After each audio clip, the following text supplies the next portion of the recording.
In the previous video, we discussed the physical properties and some of the chemical properties of carboxylic acid. In this video, we'll complete all the chemical properties of carboxylic acids. The first chemical property of carboxylic acid was due to hydrogen atom, that is the acidic nature. The second chemical property is the reactions involving OH part of carboxylic acids.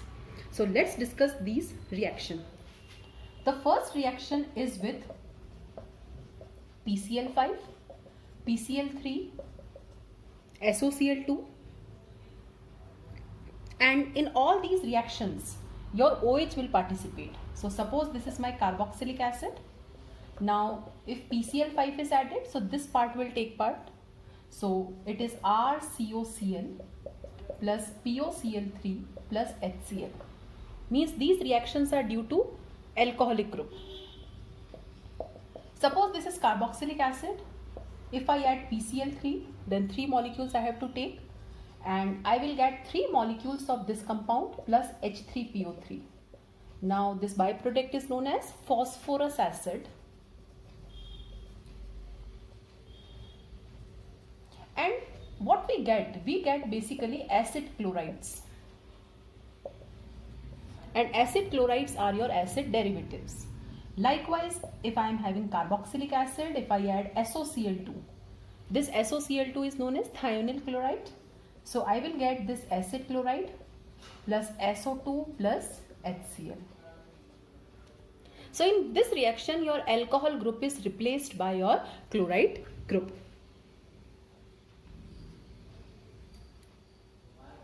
The second reaction is with ammonia. So suppose this is my carboxylic acid and it is treated with ammonia.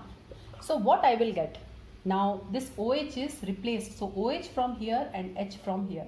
So what I will get? I will get this compound plus water. Now this is an acid derivative and this derivative is known as acid amide. And this reaction is given by aliphatic as well as aromatic. Means both aliphatic as well as aromatic carboxylic acid participate in these reactions. Now the third is formation of ester, and this reaction is better known as esterification reaction.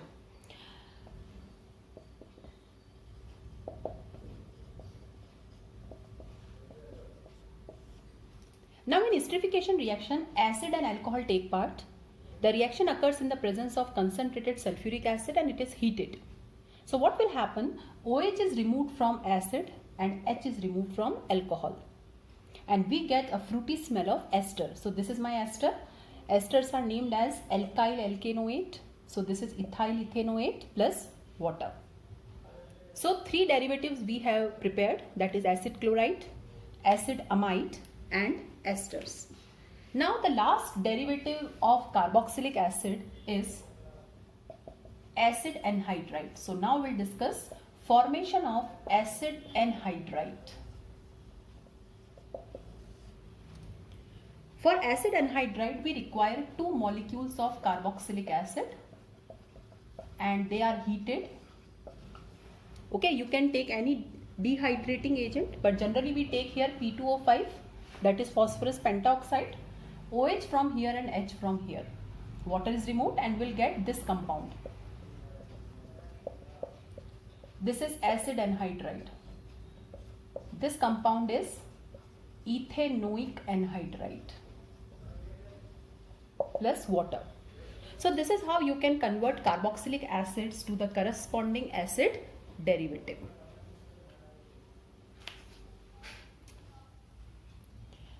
Now moving to the third section of chemical properties, that is reactions due to carboxylic group.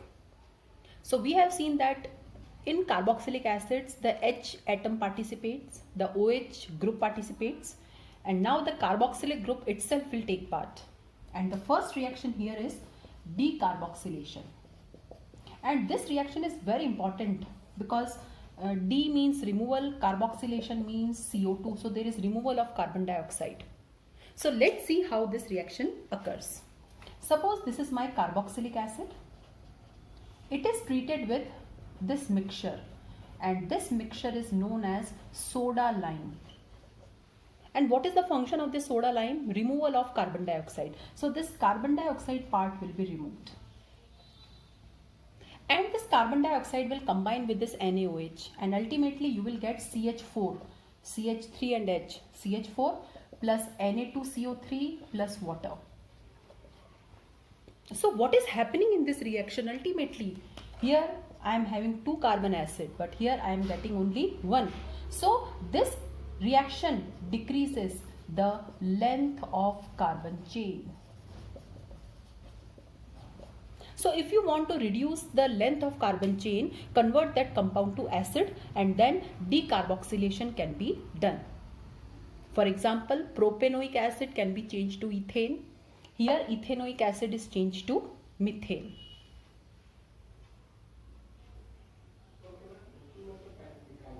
So likewise, we can apply this reaction for preparing benzene also. So this is benzoic acid.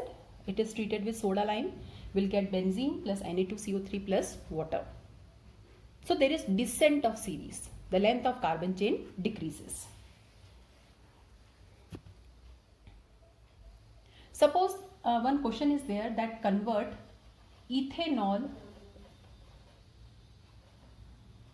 to methanol. So how to do this? Suppose this is my ethanol.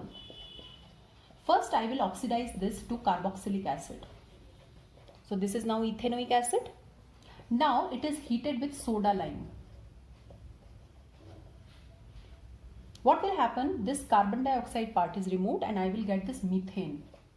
Now chlorine in the presence of sunlight, I will get CH3Cl, and then lastly I will use aqueous KOH, so it is CH3OH. So we have decreased the length of carbon chain by 1 by using this specific reaction.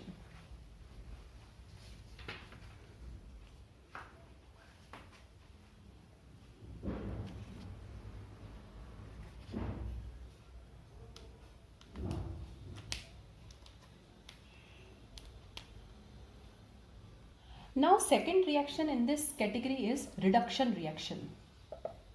Carboxylic acids can be reduced. So we'll discuss 2 here.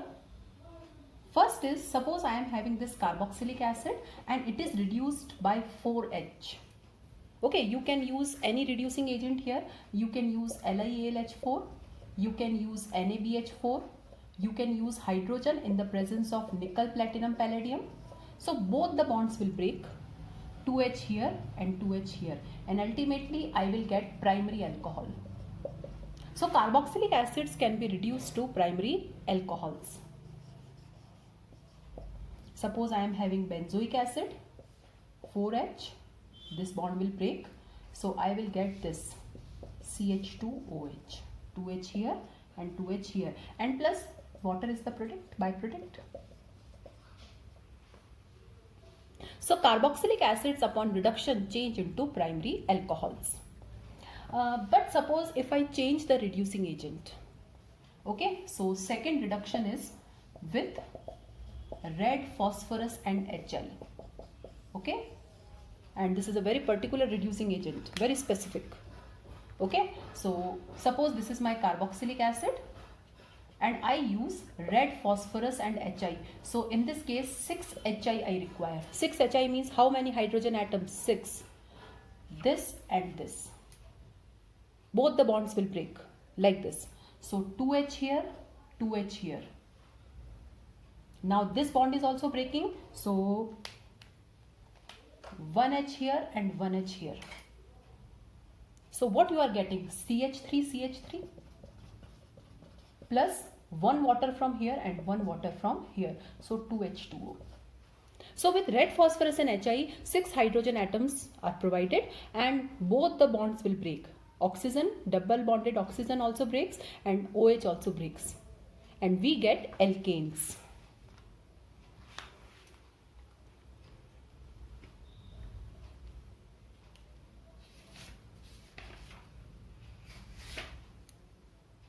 Now moving to the next section, that is reaction due to alkyl group, means your H will also not take part, OH will also not take part, this carboxylic will also not take part, only this alkyl group will take part. This carbon is better known as alpha carbon. So here we have a name reaction.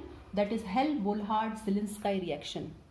But the reaction is very small as compared to its name. So here what happens, alpha hydrogen atoms participate. This is also known as alpha halogenation reaction. How it occurs? The reaction occurs in the presence of halogen and red phosphorus. Halogen can be either chlorine or bromine. Okay, it cannot be fluorine or iodine. So what will happen? Your alpha hydrogen atom is replaced by your halogen, like this. So suppose if I take chlorine here chlorine will come. Suppose if I take bromine, then bromine will come. Okay, and this reaction proceeds until all the hydrogen atoms are replaced. So one example we are taking. Suppose chlorine in the presence of red phosphorus. So I will get CH2Cl COOH. This is chloroacetic acid. Now one more time if the reaction occurs, then second hydrogen will be replaced like this, and one more time if the reaction occurs, then all the hydrogen atoms will be replaced.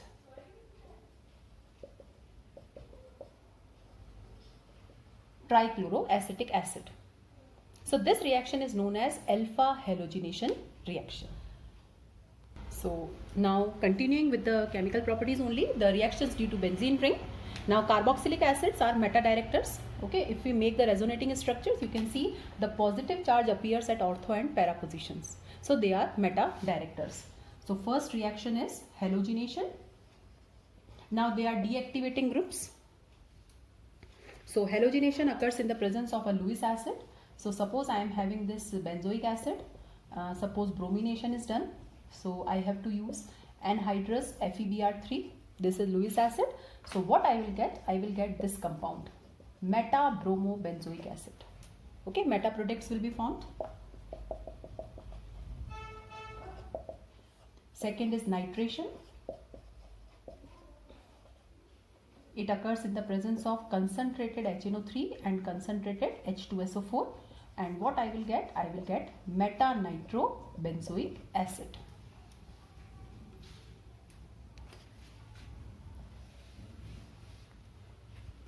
And lastly, sulfonation can be done.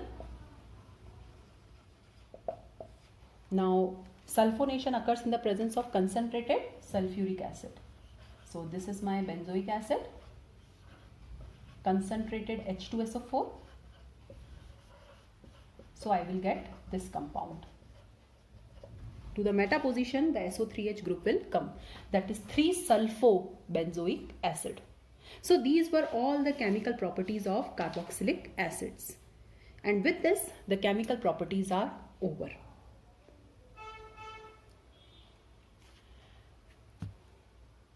And lastly, we have some distinguish. And in this carboxylic acid, we have only one distinguish, that is formic acid and acetic acid. How to distinguish between two different acids? Okay, so it resembles aldehyde group. So if I add Tollens reagent here, it will give silver mirror. Tollens test basically we use for aldehydes. But in formic acid, this part resembles your aldehyde. So if you add Tollens reagent here and heat it, then your silver mirror will appear. And here if you add Tollens reagent, nothing will appear. Okay, so if you want to distinguish between two acids, that is formic acid and acetic acid, we can use Tollens test. It is not possible to distinguish between acetic acid and propanoic acid by using this test because they don't have this H group present in them. So with this, the topic carboxylic acids is over. Thank you.